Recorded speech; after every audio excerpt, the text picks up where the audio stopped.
आप सभी का जीएस अशोक 57 यूट्यूब चैनल पर सभी का स्वागत करता हूं। और आज हम चर्चा करेंगे हल्दी घाटी के युद्ध के बारे में। मेवाड़ के महाराणा प्रताप का समर्थन करने वाले घुड़सवारों, धनुर्धारियों का समर्थन प्राप्त हुआ। राणा की सेना और मुगल सम्राट अकबर की सेना के बीच लड़ा गया था, जिसका नेतृत्व आमेर के राजा मानसिंह प्रथम ने किया था। अकबर की सेना संख्या महाराणा प्रताप की सेना से 4 गुना अधिक थी। इस युद्ध में महाराणा प्रताप को भील जनजाति का भी सहयोग मिला। मुगल सेना में मानसिंह सहित कई सेनापति थे, फिर भी महाराणा प्रताप के आगे मुगल टिक न सके और मैदान छोड़कर भाग गए। 1568 में चित्तौड़गढ़ की विकट घेराबंदी ने मेवाड़ की उपजाऊ पूर्वी बेल्ट को मुगलों को दे दिया था। हालांकि बाकी जंगल और पहाड़ी राज्य अभी भी राणा प्रताप के नियंत्रण में थे। मेवाड़ के माध्यम से अकबर गुजरात के लिए एक स्थिर मार्ग हासिल करने पर आमादा था, लेकिन महाराणा प्रताप की प्रबल शक्ति के कारण कभी आगे नहीं बढ़ पाया।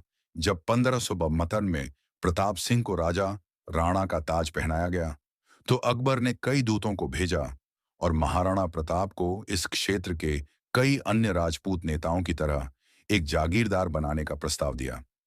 लेकिन महाराणा प्रताप ने अकबर के प्रस्ताव को व्यक्तिगत रूप से स्वीकार करने से इनकार कर दिया, तो युद्ध अपरिहार्य हो गया। लड़ाई का स्थल राजस्थान के गोगुंदा के पास हल्दी घाटी में एक संकरा पहाड़ी दर्रा था। 18 जून 1576 को महाराणा प्रताप ने लगभग 1900 घुड़सवारों, पैदलों एवं 1000 भील धनुर्धारियों के बल को मैदान में उतारा। दूसरी ओर मुगलों का नेतृत्व आमेर के राजा मानसिंह ने किया था, जिन्होंने लगभग 5000 योद्धाओं की सेना की कमान संभाली थी।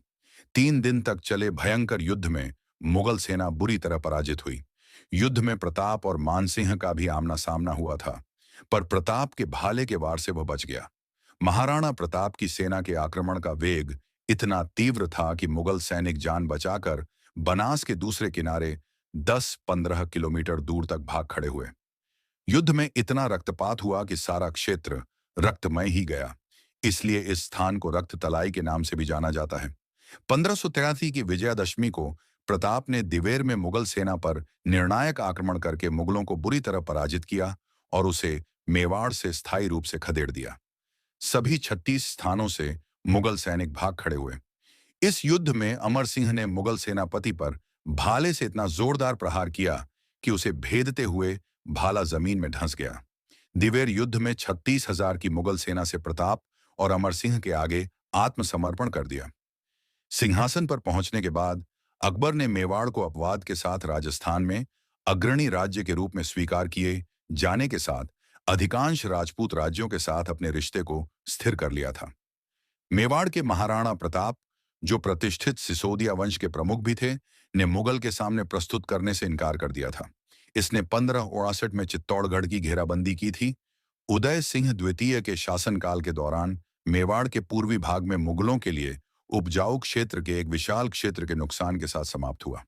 जब राणा प्रताप ने अपने पिता को मेवाड़ के सिंहासन पर बैठाया, तो अकबर ने उनके लिए राजनयिक दूतावासों की एक श्रृंखला भेजी, जिसमें राजपूत राजा को अपना जागीरदार बना दिया। इस लंबे समय के मुद्दे को हल करने की उनकी इच्छा के अलावा अकबर गुजरात के साथ संचार की सुरक्षित लाइनों को अपने नियंत्रण में मेवाड़ के जंगली और पहाड़ी इलाके चाहता था। पहला दूत जलाल खान खुर्ची था, जो अकबर का एक पसंदीदा नौकर था, जो अपने मिशन में असफल था। इसके बाद अकबर ने कछुआ वंश के साथी राजपूत अंबर, बाद में जयपुर को भेजा, जिसकी किस्मत मुगलों के अधीन थी। लेकिन वह भी प्रताप को समझाने में नाकाम रहे। राजा भगवंत दास अकबर की तीसरी पसंद थे और उन्होंने अपने पूर्ववर्तियों से बेहतर प्रदर्शन किया। राणा प्रताप को अकबर द्वारा प्रस्तुत एक रौब दान करने के लिए पर्याप्त रूप से भेजा गया था और अपने युवा बेटे अमर सिंह को मुगल दरबार में भेजा था। हालांकि यह अकबर द्वारा असंतोषजनक माना जाता था, जो खुद चाहते थे कि राणा उन्हें व्यक्तिगत रूप से प्रस्तुत करें। एक अंतिम दूत टोडरमल को बिना किसी अनुकूल परिणाम के मेवाड़ भेज दिया गया। प्रयास विफल होने के साथ युद्ध तय था। राणा प्रताप, जो कुंभलगढ़ के रॉक किले में सुरक्षित थे, ने उदयपुर के पास गोगुंदा शहर में अपना आधार स्थापित किया। अकबर ने अपने कबीले के वंशानुगत विरोधी मेवाड़ के सिसोदिया के साथ युद्ध करने के लिए कछुआ मानसिंह की प्रतिनियुक्ति की। मान सिंह ने मांडलगढ़ में अपना आधार स्थापित किया, जहां उन्होंने अपनी सेना जुटाई और गोगुंदा के लिए प्रस्थान किया। जब